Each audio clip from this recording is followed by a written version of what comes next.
What's this? A letter for me. Welcome to another episode of Remember the Great Sports Through the Mail Thursdays. Today I'm going to share with you 3 returns that I recently got back in the mail. And one of those returns is an oversized card in an oversized envelope. And I know exactly who that is, so I'm going to save that for last, as it is a Hall of Fame return. So let's jump right into this. This first return is from former Milwaukee Brave, Atlanta Brave Cline / Cincinnati Red / Chicago Cub / Montreal Expo. And I actually had enclosed a 1962 Topps also to Mr. Cline, but he felt inclined to keep it, so which is perfectly fine. As a matter of fact, the 62 Topps was the most beat up out of the 4 cards, so I guess if I were to donate a card to Mr. Cline, I guess the one in the worst condition would be the one that I want to give up. It was really beat up. It was written on, one of those really just ugly cards.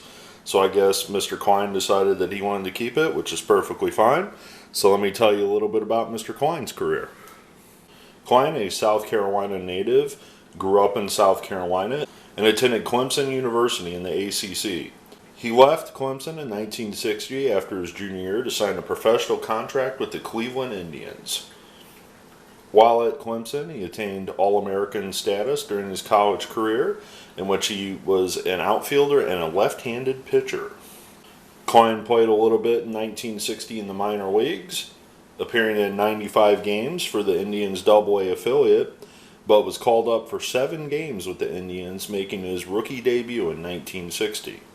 Cline would find himself back in AAA in 1961, appearing in 144 games for the Indians, but did get called up for 12 games to play with the Indians. Well, in 1962, he started the year with the Indians, and he actually appeared in 118 games in 62. Going into the 63 season, he would split time between AAA and the majors with the Braves, doing somewhat decent, but in 1964, he would break out in the majors and appear in 101 games and bat over 300 for the Milwaukee Braves that season. Well, in 1965, the outfield job was pretty much his. However, in appearing in 123 games, his batting average dipped below the 200 mark, where he only finished batting 191 that season. Well, after batting 191 in 65, the Braves decided to send him to their AAA affiliate and did not protect him, and that is when the Chicago Cubs selected him in their Rule 5 draft. He would only appear in 7 games for the Cubs that year before the Braves purchased his contract back from the Chicago Cubs, and then he would finish this year out with the Atlanta Braves, who had relocated from Milwaukee. Well, going into 67, he primarily was only used as a backup player, and the Braves decided to ship him to the San Francisco Giants on May 31st. Splitting time with the Giants, he would appear in 64 games in 1967, but he would get his shot again in 1968, appearing in 116 games with the Giants. Despite appearing in 116 games, he only batted .223, and after the 68 season, he was unprotected by the Giants, and he was drafted to the then expansion Montreal Expos. So he was one of the first Expos. He would appear in 101 games in 1969 for the Expos, playing the outfield and hitting .239 in the process. Going into the 1970 season, however, he would just only play in 2 games for the Expos, and then on June 15th, 1970, he would be traded to the Cincinnati Reds. Well, as you know, the Cincinnati Reds went to the World Series in 1970, and he had one of the most dramatic hits in Game 1 of the 1970 World Series, which this card indicates, which is a really neat card. And he would help win Game 1 of the 1970 World Series. However, the Reds would fall short and would not win the series and fall to the Baltimore Orioles 4-1. Going into 1971, he would appear in 69 games with the Reds as a pinch hit, utility, outfielder type player. And after the 1971 season, the Reds would release him from his contract and he would not appear in another major league game. According to his Wikipedia page, after his post-playing career, this is kind of a cool thing, so I'll insert a picture here. He became a owner of a Baskin-Robbins ice cream store.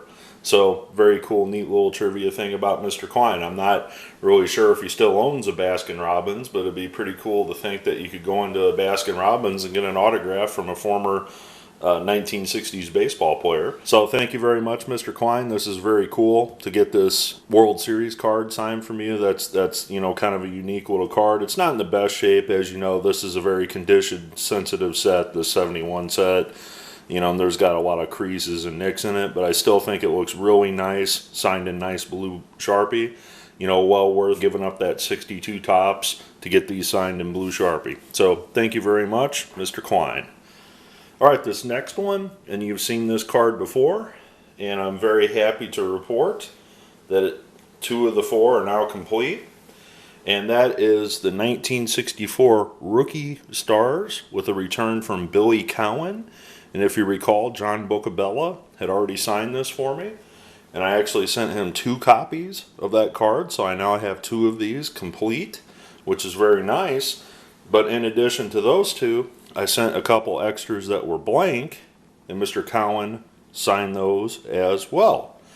So he kind of signed the card in a, I guess, a unique spot, but I guess he wanted it to show up the white, you know, with the white in the background. But, you know, my preference obviously probably would have been to have him sign, you know, across, you know, maybe the bottom here. But maybe he's seen Bocabella sign above his head, and you know, he just was like, well, since Bocabella went above his head, I'll go above mine. So, I don't know.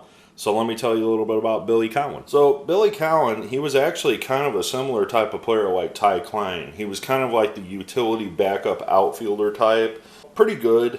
He wasn't a lefty like Cline was, but he was pretty good at what he did, but he just never was kind of like the main starter guy on any team that he ever played for. Cowan was born in Mississippi. However, he relocated to California, where he was a standout athlete in multi-sports at East High School. He then attended the University of Utah, where he played both college basketball and college baseball. He was signed by the Chicago Cubs in January of 1961, and he left college as an amateur free agent. He worked his way up through the minor leagues with the Cubs, where he had some exceptional seasons playing for the Cubs minor league system, where he crushed 35 home runs in 1962, followed that up by 25 in 1963, which got him a promotion for 14 games to the Cubs in the 63 season. Well, he hit 1 home run that year in 63 in the 14 games, and in 1964, he was part of the Cubs' future as he appeared in 139 games for the Cubs that year, hitting 19 home runs and batting a respectable .241 for his rookie year. After his showing with the Cubs in 1964, he was traded in the offseason to the New York Mets for then veteran outfielder George Altman. If you remember George Altman as a Cub, I've also featured him in a TTM video before. Well, his time in New York didn't translate as well as it did in Wrigley Field. He appeared in 82 games in the 65 season for the Mets, but he only hit 3 home runs and batted a paltry .179 for the Metropolitans during 65. In August, decided to trade him to the Milwaukee Braves. In 1965, he would spend time with the Milwaukee Braves, the same outfield that Ty Cline was in, actually. And he would only appear in 19 games for the Braves that year. He would start the 1966 season in AAA for the Cubs. However, the Cubs decided to trade this little-known player named Bobby Cox to the Atlanta Braves. And for many of the younger viewers, Bobby Cox is a legend in Atlanta as the, you know, greatest Braves manager of all time, probably, if you want to get technical. So Billy Cowan is how Bobby Cox became a Brave for the first time as a player. His reuniting with the Cubs would not last long, as by June 22nd, the Cubs decided to ship him to the Philadelphia Phillies in 1966 as well. So he spent the 1966 season not appearing in the majors, but playing for 3 minor league affiliates that year. In 1967, he would split time between AAA in the Phillies minor league system and appearing in 34 games for the Phillies. Well, he only batted .153 in his time up with the Phillies in 67. In 68, he would return to the minor leagues, appearing in 143 games, batting .280 and hitting 19 home runs for the Phillies AAA affiliate. Despite this, the Phillies never called him back up. So going into the 69 season, he was selected by the New York Yankees in the Rule 5 draft from the Phillies, as he was unprotected. In 1969, he would appear in 32 games as a Yankee. However, in July of 1969, he would be purchased by the Angels from the New York Yankees. He would spend the rest of the 1969 season playing for the Angels, and he would be with the Angels organization from 1970, 71, and 72, where in 1972 he only appeared in 3 games. I'm assuming either he was injured or something, because he was released in May of 1972 from the Angels and never played again in the majors.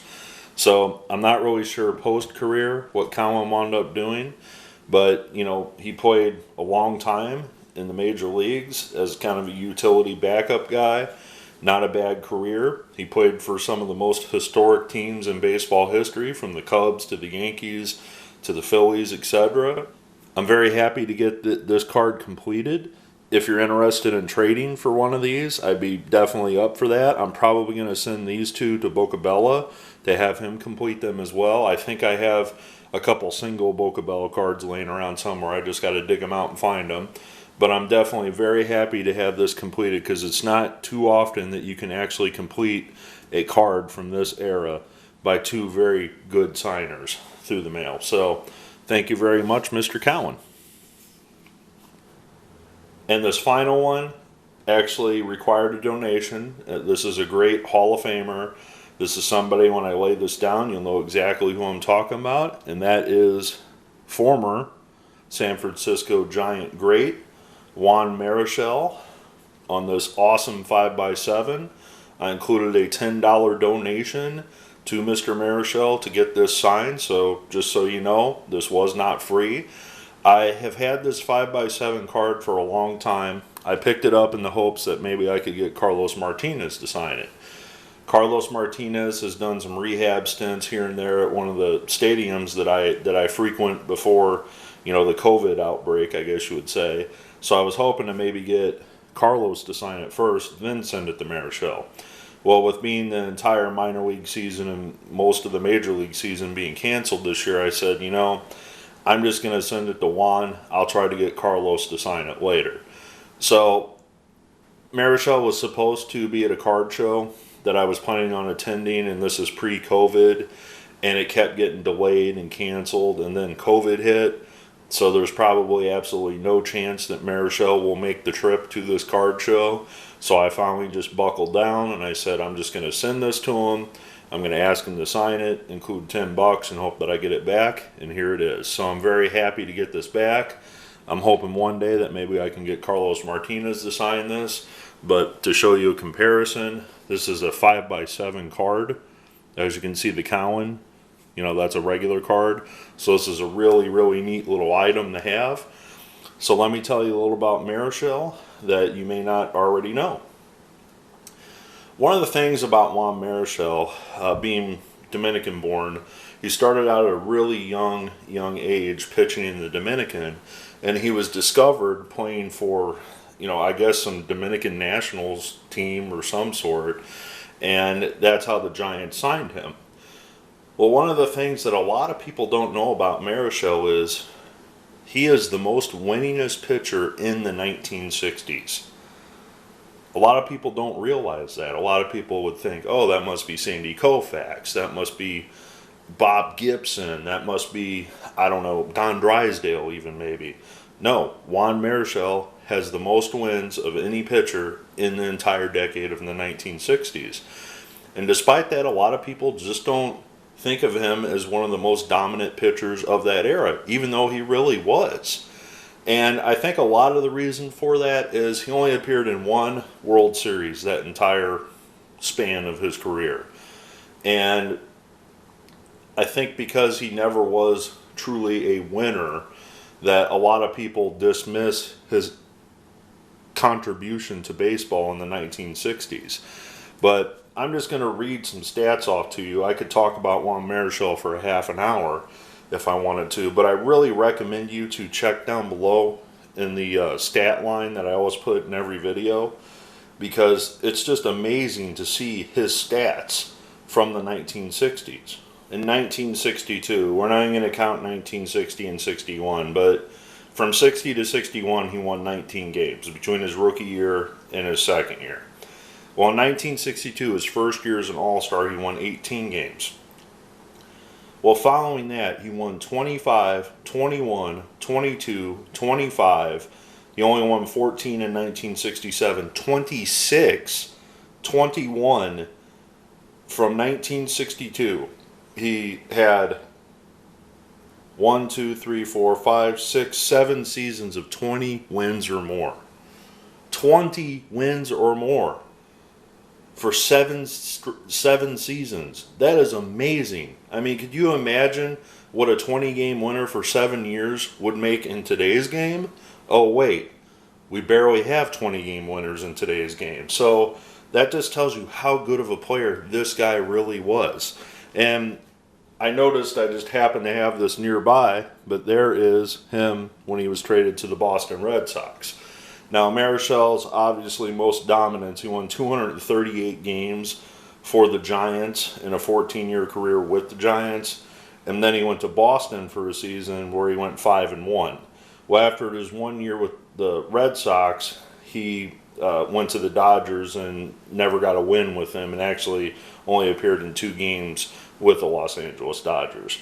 So, again, very happy to add Mr. Marichelle to the collection. I want to emphasize he does sign through the mail.